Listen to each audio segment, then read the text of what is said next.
Chắc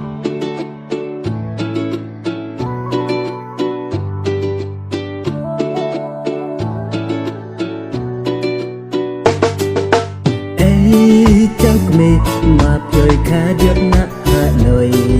mi xăm đồ mi katang ada xăm đồi